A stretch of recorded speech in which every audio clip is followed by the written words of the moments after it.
Hello. Anyone who's followed this channel for a while will know that one subject that frankly animates me and gets me talking is that of criminal justice, particularly around sentencing. Put simply, I'm a small c conservative. I am a centrist, but on the issue of crime, I'm conservative. Um, and I've long felt that punishment absolutely plays a part in the justice system. I've always felt frustrated by those who want to pretend that it doesn't, or want to push it away from the justice system, like, just focus on rehabilitation alone. Rehabilitation is certainly important, but you can't have it without punishment and accountability in the first place. You just can't. The new prisons minister, Lord Timpson, has claimed that we're too fond of punishment in this country. I don't think that's very reassuring for a new government minister, particularly when he's come from the House of Lords. It looks out of touch. He may have a point that there are people who are in prison who shouldn't be in prison. For example, if a woman has been soliciting for sex work, I don't think she should be in prison for that. Or a drug addict who, you know, is serving a custodial sentence for the drug offence in of itself. Drug dealers, yes, but not an addict, unless the crime was that they, assaulted someone to get their fix or something like that. But um, it may well be that there are people in prison who shouldn't be there, and I haven't even covered miscarriages of justice. Um, but there is also a very important need for consistency. Now, one thing that's come out of these riots that's notable is swift justice. And being a hardliner on crime, I welcome that. I think it's a good thing. I think it's important. Um, and I think the government has no choice. I think any government in the same position would do the same thing to show that they're in control. Whether they are in control or not is another matter. But the point is, governments have to show that they're taking action on this stuff. It's worth bearing in mind that in the 2011 England riots, 13 years ago now, David Cameron's government took a similar hardline approach. And likewise, I remember at that time there were swift sentences handed out. The overcrowding issue wasn't as it was today, but yeah, there was swift justice meted out at that time. Um, I think it is important because otherwise it looks like anarchy wins and it looks like people can use their anger at an issue to go out and riot. So I absolutely understand why Starmer's taking a hard line on this. But the issue of consistency is very important. Let me give an example. One of those that is now sentenced to prison. He's got 3 years because he had incited his followers to burn a hotel with migrants in it. Now, is that the right sentence? It depends on your perspective. I think it should be a custodial sentence. 3 years is quite robust. In normal circumstances, normal times, you get cases of teenagers committing violent assault, and they don't even see prison. Actually committing violent assault, not inciting it, but actually doing it, and they don't even see prison. I've long felt that the approach we take to young offenders in this country is far too lenient. There was a case in Devon about 2 years ago. Gang of drunk teenagers beat up a Royal Navy guy because he had intervened when they were attacking a seagull, and they left him in hospital, and he had to forego a promotion as a result. Um, they didn't even see a custodial sentence; they got community sentences and a fine. That was it. Disgusting. I think an unprovoked violent assault on a stranger should be seen as a very serious crime. It's different if someone is clearly defending themselves or defending a more vulnerable person. But an unprovoked violent assault, I think that should be a mandatory custodial sentence for all offenders, including young offenders. Send them to a young offenders institute, but it should be custody. Um, because what sort of society would send out the message that you can go and assault someone and all that's going to happen is you're going to get a fine? That I think that's wrong. And each individual case needs to be looked at in its own merit, but I think that is wrong. Now, in terms of this incitement of violence, 3 years. Here's the thing that's important to bear in mind: it isn't just an opinion. It isn't just some politically incorrect opinion or a racist rant. It's actually trying to encourage people to go and do something. And when you consider that temperatures are raised, when you consider that there was actually attempted attacks on hotels housing migrants, thankfully no one was killed. But it's not implausible that there could have been deaths. It's not implausible that some of the rioters would have been able to break through, throw a firework or a Molotov cocktail into the hotel, start a fire. People couldn't have got out. Then there'd be mass deaths. In fact, there is a precedent. In 1981, in Deptford, there was a fire in which 13 young black people were killed, and that was linked to riots that year. Um, so arson's no small thing, and inciting arson, therefore, shouldn't be a small thing. Um, I should say the Deptford fire that I was referring to, there's still a lot of question marks around that. It's never been fully, there were convictions, but it's never been fully explained what happened. Um, I think there were convictions. I'm not even entirely sure about that. But unlike other people, I'm not going to send out false rumors and try and yeah. That's the point is here. Incitement isn't a trivial thing. Some people will say, "Oh, it's just words." It's not though.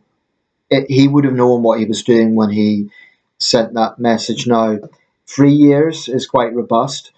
It may well be that a year would be more appropriate simply because I think it should be a custodial sentence. But the only thing I would say is if there's violent people who get a lesser sentence, people will question that. But I don't think incitement's harmless, and I think anyone who thinks that it is a fool. Um, During the Rwandan genocide, Interahamwe militias, Hutu extremists that is, put out on radio stations, and this is verbatim, that Tutsis and moderate Hutus were cockroaches. Their words. And tall trees that needed to be cut down. And as we know, it resulted in a genocide. It was one of the contributing factors. There were others as well, like the deaths in a plane crash of the respective Rwandan and Burundian presidents. But that was certainly one of the motivating factors behind the violence. And as we know, between 500,000 and 800,000 people were slaughtered in just 3 months. An intense, horrendous example of violence. And that was largely provoked by those radio stations. Um, so there's other examples. If we look at the Deep South in the Jim Crow era, white mobs would go out and hunt down black people because they'd been stoked up into it by rabble rousers and gossip mongers who rumoured that a black man looked at a white woman, etc. And it used to be these barbaric scenes of um, people being lynched in public squares.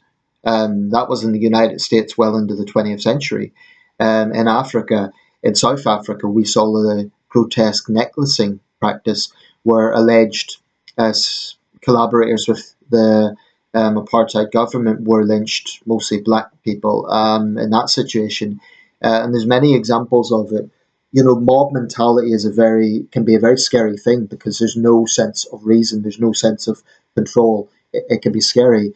I've just come back from the city centre in Sunderland, and we didn't get it as bad as some places, but it was bad enough. There were quite a lot of shops that had smashed kind of frontages. They were double glazed, so not smashed the whole way through. But you could see, where the rioters had targeted, and it was sad to see. Um, it happened in the evening, so most of the shops were closed, so people weren't inside. But I can imagine for an Asian family living in Middlesbrough, having a rampaging mob outside is pretty terrifying. Um, that's why it isn't just words. And for someone like Elon Musk, with the power that he has and the influence that he has, to chirp up that it's cracking down on these people somehow amounts to this country being the Soviet Union is delusional nonsense. Now, Musk has said he supports free speech, absolutely, but it has to be within the law. He gives his caveat. Well, Elon Musk, if you support the law, then prove it. Stop fanning the flames and accept that there are consequences for incitement. In every jurisdiction on earth, incitement is not okay. I can't think of any country, even more liberal countries like the Netherlands, where that would be deemed to be okay. Um, so in every jurisdiction, it's some form of criminal offence or it's deemed to be serious. It's not harmless at all. Uh, but people will say, okay, the dust has settled, we're back to normal times. Someone gets burgled, someone gets a gang of teenagers beat them up, you know. Those sort of situations are so serious crimes. They really anger people and scare people. And is the justice that is handed out in those cases, is that going to match the justice that we've seen in recent weeks? Um, would have been similar questions with, like I say, David Cameron's approach to the riots in 2011. Then it went back to normal and we saw the same old sentencing. There is a contradiction in saying the prisons are overcrowded, so we have no choice but to release people early, but we'll find places for these rioters. People will question that. I've no problem if the rioters going to prison. I think they should go to prison for some of the things they've done, but what people are going to question that. Um, And I think Starmer and his party would be arrogant to just dismiss people's concerns. They would be arrogant to dismiss, in fact, they already have. Starmer said the issue of two-tier policing was a non-issue. Well, it certainly is not. And it is not a domain of the far right. Incidentally, the funny thing about this, ironically, the left have complained about this, although they won't admit it. They've complained about stiff sentences handed out to eco-zealots like Roger Hallam. So they're sort of complaining about a two-tier system as well. They say, oh, the rioters have got less. Well, they're complaining about that as well. So, no, it's nonsense to say that that's some sort of invention by the far right. The far right may use it, but that doesn't mean they're the only ones concerned about it. I don't think the police have done well in terms of public optics. Like I said, I have huge sympathy for individual officers who have to deal with this, but chief officers in respective forces, I do think they failed to reassure the public. I do think they failed to be consistent. I mean, if you have a group of Islamists chanting Allahu Akbar and the police basically stand by, or they'll say, we'll look into it, but you have a group of, call them yobs, chanting England and, with beer cans, and they get immediately pounced on. In both cases, you have people aggravating the peace. So why is one treated more lenient than the other? There is a question about that. Um, these riots have been embarrassing. A Vietnamese friend was asking me about it today. Just give her the basics. But I will say this, though. Any talk of civil war is utter hyperbolic nonsense. And I do find it a little bit ironic some of the countries that have issued travel advice to the UK. Nigeria's had violent protests recently. I understand, people might think, well, will Muslims be safe in Britain given there has been anti-Muslim attacks? But some of the countries that are issuing travel advice aren't exactly restive themselves, particularly Nigeria. That's ironic.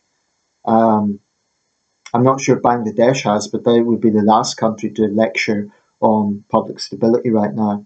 400 deaths in the unrest there. I'm going to wrap this up, but the issue of policing and the issue of sentencing, there is absolutely consistency is vital. I'll say one other thing. We've heard a bit about the plight of women in prison. Um, I would say it very much depends on what is the offence, what's the circumstances, has she shown remorse, and that's a question I would ask for any anyone accused of a crime. I think that there's a question about equality. If a woman commits the same crime as a man, I don't think she should get more lenient sentence, and a lot of feminists seem to think that she should. But if you get, for example, a woman that is solicited for sex work and she says she's doing it to feed her children, I don't think she should be in prison. Um, but I don't want to go down a path where we say, oh, well, no pregnant woman should ever be in prison. That would be naive. Why? Because while statistically it's unlikely, if you get a pregnant woman who's drink driving and kills someone, or she murders someone, um, she escaped justice just because she's pregnant? I don't think so. Being pregnant does create a situation where someone's more vulnerable, but that doesn't mean they're morally above reproach. It doesn't mean that they're not capable of doing terrible things just because they're pregnant. So I wouldn't want to go down a path of, I'm just mentioning this to do with consistency. If any feminist or anyone else says a pregnant woman should never be in prison, I would say, okay, what's her crime? If it's for a non-violent crime, then maybe she shouldn't be there. But I don't agree with this idea that just because she's pregnant, she's not capable of doing a really bad thing. There are absolutely women in prison that should be there. It's a bit sexist to say, oh, women should get softer treatment than men just because they're women. But it does depend on what the crime is. Um, there probably are fewer violent women than violent men, if we're being honest, but equality means equality. So it's nothing to do with the riots, but I'm just making the point that consistency is very important. Okay, let me know your thoughts.